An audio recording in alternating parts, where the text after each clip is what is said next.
नमस्कार, हर हर महादेव पेज पे आप सभी का स्वागत है। हम सब ने मिलकर इस पेज पे अपने महाकाव्य महाग्रंथ की एक यात्रा प्रारंभ की है, जिसका नाम है महाभारत यात्रा। नमस्कार गुरुजी। नमस्कार। विवाह के बाद दृष्टिद्युम्न ने पांडवों का पीछा क्यों किया? बड़ा सुंदर प्रश्न है।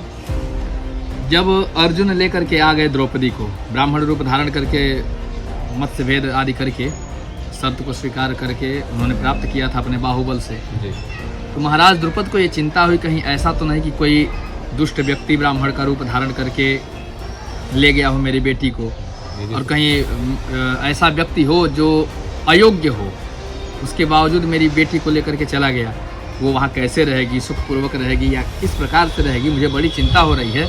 इसलिए द्रुपद ने अपने पुत्र धृष्टद्युम्न को उनके पीछे लगा दिया कि बेटा जाओ पता करो कि ये लोग हैं कौन, जिन्होंने हमारी बेटी को स्वयंवर से जीत लिया है।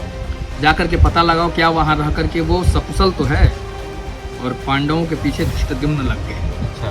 और उस द्रुपद राज्य में जिस कुम्हार के यहाँ जाकर के लोग रुके थे वहाँ पर पहुँचे और सारा क्रिया देख लिया, कैसे कैसे क्या हुआ।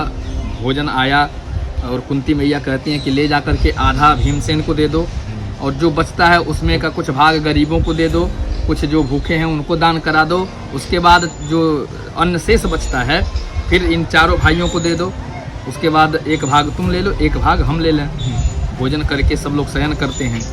पांडवों के सिर की ओर माता जी शयन कर रही हैं और पांडवों के पैर की ओर द्रौपदी जी शयन कर रही हैं। और पांडव आपस में अनेकानेक युद्धों का वर्णन आपस में कर रहे हैं कि इस महारथी को ऐसे हराया, मेरा धनुष इस प्रकार से कार्य करता, मतलब अपने अपने अस्त्र शस्त्र की बात कर रहे हैं। और जैसे ही धृष्टद्युम्न ने ये सारी बात सुनी, दौड़ करके पहुँचे अपने पिता के पास, उतावला होकर के कि पिताजी अपनी बहन का विवाह जिनके संग हुआ है, जो ले करके गए हैं, वो कोई नीच व्यक्ति नहीं लगता और न ही वो ब्राह्मण जैसे दिखते हैं, क्योंकि ब्राह्मण युद्ध की बात नहीं करते, वो धर्म की बात करेंगे, वेद की बात करेंगे।